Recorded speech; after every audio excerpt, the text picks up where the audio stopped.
Hi guys, welcome to Mupalai Training Academy. So guys வந்து பாத்தீங்கன்னா PC results declare பண்ணிட்டாங்க.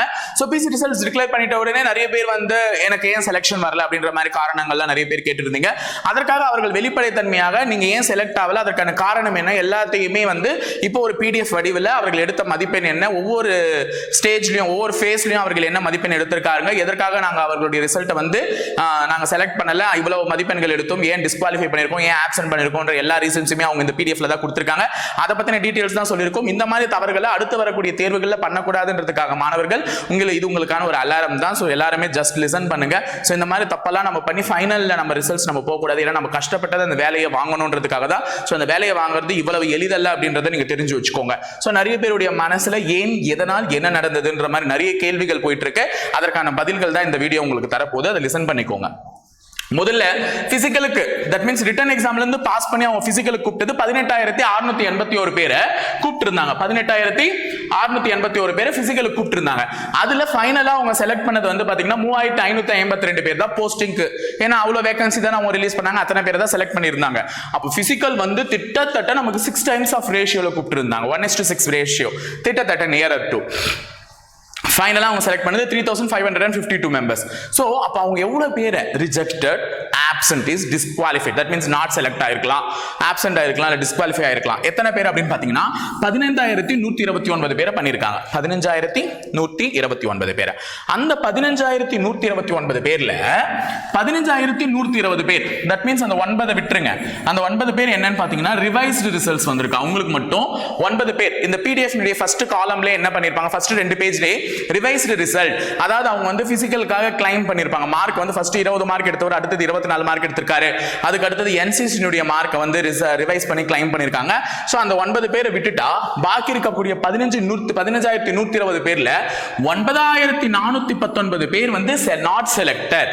இந்த நாட் செலக்டட்ன்றவங்க யாரு அப்படின்னு பாத்தீங்கன்னா ரிட்டன் எக்ஸாமும் எழுதி பிசிக்கலுக்கும் போய் ஃபைனல் மார்க்ல வந்து நிக்கிறவங்க. அப்ப அவங்க பிசிக்கலும் போயிருக்காங்க, certificate verification, physical measurement test, இதெல்லாம் போய் தான் அவங்க நாட் செலக்டட். அப்ப இவங்களுக்கு எந்த பிரச்சனையுமே இல்ல, சர்டிபிகேட்ல எந்த பிரச்சனையும் இல்ல, இவங்க எடுத்துட்டு போன டாக்குமெண்ட்ஸ்ல எந்த பிரச்சனையும் இல்ல, இவங்க பிசிக்கலும் ஓரளவுக்கு பண்ணிருக்காங்க, இவங்களுடைய எஃபர்ட்ஸ் கொடுத்திருக்காங்க.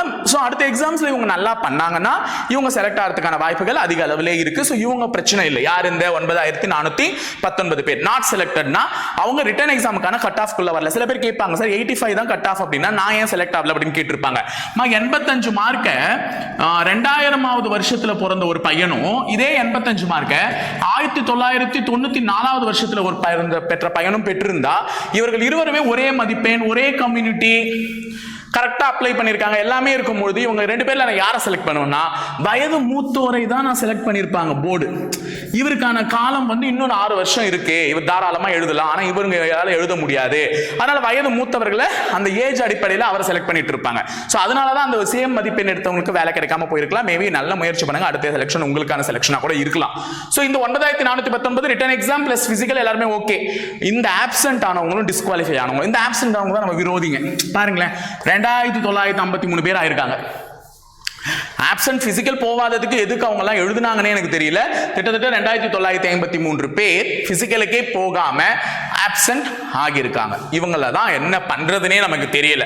சோ டிஸ்குவாலிஃபை, இதுதான் ரொம்ப முக்கியம். 2,748 பேர் டிஸ்குவாலிஃபை பண்ணிருக்காங்க. டிஸ்குவாலிஃபைனா என்ன சார்? மேபி ரீசன்ஸ் 3 இருக்கு. அந்த பிசிக்கல் மெஷர்மென்ட் டெஸ்ட்னு ஒன்று இருக்கும், ஹைட்டு, weight, அந்த 1500 மீட்டர். பிசிக்கல்ல டிஸ்குவாலிஃபை பண்றதுக்கான சான்ஸ் இல்லை. ஏன்னா இப்ப சொல்லிட்டாங்க, நீ ரோப் ஏறலையா போய் லாங் ஜம்ப் போ, லாங் ஜம்பும் தாண்ட முடியலையா 400 போ. அப்ப அதுல டிஸ்குவாலிஃபைடுக்கு சான்ஸ் இல்ல. அப்ப டிஸ்குவாலிஃபைடு எங்க நடந்திருக்கும்? ஒன்னு ஹைட்ல நடந்திருக்கலாம், இல்ல வெயிட்ல நடந்திருக்கலாம், இல்லனா அந்த 1500 மீட்டர் ஓடுறதுல நடந்திருக்கலாம். ஆனா இதெல்லாம் விட ரொம்ப முக்கியமா எங்க டிஸ்குவாலிஃபை ஆயிருக்காங்க அப்படின்னு பாத்தீங்கன்னா பிசிக்கல்ல மார்க்கும் எடுத்து அவங்க டிஸ்குவாலிஃபை ஆயிருக்காங்கன்னா அவங்களுக்கு சர்டிபிகேட்ல ஏதோ ஒரு ப்ராப்ளம் இருந்திருக்கு, அதனாலதான் அவங்க ரிஜெக்டட். இதை நான் உனக்கு இப்போ PDF காமிக்கும் தெளிவா சொல்றேன், புரியுதா? அப்போ பிசிக்கலும் போயிட்டு அவங்க டிஸ்குவாலிஃபைட்னு வந்திருக்குன்னா அவங்களுக்கு சர்டிபிகேட்ல ஏதோ ப்ராப்ளம் இருக்கு. அது என்ன ப்ராப்ளம்ன்றது அலசி ஆராயி இதை வச்சுட்டே நீ அடுத்தடுத்த ரிக்ரூட்மெண்ட் போனாலும் உனக்கு இதாயிடும். ஏன்னா என்ன ஏதுன்னு காரணமே தெரியாம இருக்கீங்கல்ல, சர்டிபிகேட்ல ப்ராப்ளம் இருக்குமா, அதுதான் சொல்ல வரேன். சோ இப்போ நான் PDF காமிச்சு உனக்கு எக்ஸ்பிளைன் பண்றது யாருன்னு அப்படின்னுலாம். சோ இந்த இடத்துல PDF கொடுத்திருக்காங்க. சோ தெளிவா பாருங்க. ஃபர்ஸ்ட் பேஜ்ல இந்த இடத்துல கொடுத்திருக்கிறதுலாம் ரொம்ப ரொம்ப ரொம்ப ரொம்ப முக்கியம். இந்த இதுதான் ரிவைஸ்டு ரிசல்ட்ஸ் கொடுத்தது. இவங்க 2 பேஜ்ல இருக்கவங்க. இதுக்கு அடுத்த பேஜ்ல காமிக்கிறேன் பாருங்க. எனக்கு தெரிஞ்சு நான் ஒருத்தர் பேரை பார்த்துட்டு தான் எக்ஸ்பிளைன் பண்ணணும்னே வந்தேன். ஆக்சுவலி அவர் டிஸ்குவாலிஃபை பண்ணியிருந்தாங்க. பட் வாட் ரீசன் அப்படின்றத நான் தெளிவா சொல்லிடுறேன். இந்த இடத்துல பாருங்க. சரி, இந்த இடத்துல ஒருத்தர் நேம் கொடுத்திருக்காங்க. தட் மீன்ஸ் இவரு 51 மதிப்பெண் பெற்றிருக்கிறார் ரிட்டன்ல. சோ 51லாம் அப்ப கட் ஆஃபா இல்ல, ஒரு ஜென் தான், மேல் தான். 51 மதிப்பெண் பெற்றிருக்காங்களா, மேலுக்கு 58 தானே கட் ஆஃப்னா, இவர் ஸ்போர்ட்ஸ் கோட்டால கூட மேபி எழுதிருக்கலாம். சோ ஸ்போர்ட்ஸ் கோட்டால சர்டிபிகேட் வச்சு தான் எழுதிருக்காரு. அதுக்கு அடுத்து இவருக்கு என்ன மதிப்பெண் கொடுத்திருக்காங்க? 20 மதிப்பெண். பிசிக்கல்ல 20 மதிப்பெண். நீங்க பாருங்கம்மா, சர்டிபிகேட்ல அங்கேயே அவரை பிடிக்க காணும். ஏன்னா சர்டிபிகேட் முடிஞ்ச உடனே தான் பிசிக்கல் மெஷர்மெண்ட் டெஸ்ட் நடந்திருக்கும். அதுக்கு அடுத்தது தான் பெட் நடந்திருக்கும். அப்போ எல்லாத்துலயுமே பிசிக்கல் எஃபிஷியன்சி டெஸ்ட் போய் டபுள் ஸ்டார் போட்டிருக்காரு. ஒரே ஏதோ ஒண்ணுத்துல மட்டும் தான் சிங்கிள் ஸ்டார் போட்டதுனால அவருக்கு 20 மார்க் கிடைச்சிருக்கு. சோ ஃபைனலா அவர் ரிஜெக்ட் பண்ணிருக்காங்க. இங்க பாருங்க, ஸ்போர்ட்ஸுக்குமே மார்க் வழங்கப்படல. அப்ப அவர் நினைச்சிருக்கலாம் அவர் வச்ச ஸ்போர்ட்ஸ் சர்டிபிகேட் வந்து ஒரிஜினல், அதனாலதான் அவர் ஸ்போர்ட்ஸ் கோட்டால உள்ள போய் எழுதிருக்காருன்னு. ஆனா அவர் வச்ச ஸ்போர்ட்ஸ் சர்டிபிகேட்ல ஏதோ ப்ராப்ளம் இருக்கு. அதனாலதான் அவர் டிஸ்குவாலிஃபை ஃபைனலா பண்ணிருக்காங்க. அப்ப யாரையுமே ஏமாத்த முடியாது, அதை தெரிஞ்சுக்கோங்க. சோ அந்த மாதிரி சர்டிபிகேட்ல ப்ராப்ளம் இருந்தாதான் பிசிக்கல்லையும் மார்க் என்டர் ஆயிருக்கும், ஃபைனலா டிஸ்குவாலிஃபைட்னு சொல்லியிருப்பாங்க. ஓகேவா? சோ டிஸ்குவாலிஃபைடுக்கு இங்க பாருங்க, இந்த இடத்துல டிஸ்குவாலிஃபைட். சோ 67-0-0 வந்திருக்கு. இப்ப இது யார என்ன காரணத்துக்காக டிஸ்குவாலிஃபை பண்ணிருக்காங்க? இந்த பையன் 67 மார்க் எடுத்திருக்கான். மேபி அந்த பையனுக்கு ஹைட் வந்திருக்காது, இல்ல வெயிட் வந்திருக்காது, இல்ல 1500 ஓடி இருக்க மாட்டான். ஆனா நல்ல மார்க் பையன், பாவம். சோ ரிஜெக்ட் ஆயிருக்கிறதுக்கு டிஸ்குவாலிஃபை ஆகிறதுக்கு வாய்ப்பு இருக்கு. சோ இந்த 2 டிஸ்குவாலிஃபைடுக்கு வித்தியாசம் புரிஞ்சதா?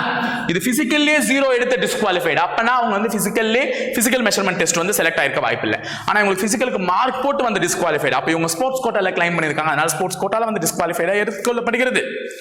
சோ இது எல்லாத்தையுமே புரிஞ்சுக்கிட்டு, அந்த சர்டிபிகேட்ல ப்ராப்ளம் இருக்குன்றதை தெரிஞ்சுக்கிட்டு இனி வரும் தேர்வுகள்ல ஒழுங்கா அப்ளை பண்ணுங்க. ஏன்னா வரக்கூடியது எஸ்ஐ தேர்வு. மேபி நீங்க டிகிரி முடிச்ச ஸ்டூடெண்டா இருந்தா எஸ்ஐ தேர்வையும் ஒரு கை பார்க்கலாம் சொல்லிட்டு அதுக்கும் அப்ளை பண்ணுவீங்க. எல்லா இடத்துலயுமே உஷாரா இருங்கன்னு தான் நான் சொல்றேன். ஓகேவா? சோ இதற்கு அடுத்தது எனக்கு கீழே கமெண்ட்ல நிறைய பேர் பண்ணுவீங்கன்னு நினைக்கிறேன். சோ அதுக்கு அடுத்தது அதுக்கான பதிலை நான் கொடுக்கணும்னு தான் நினைக்கிறேன். பார்ப்போம். ஓகேங்களா? சோ இணைந்திருங்கள் காவலர்களை தொடர்ந்து பயணிப்போம் முப்படை பயிற்சி மையத்துல. நன்றி, வணக்கம்.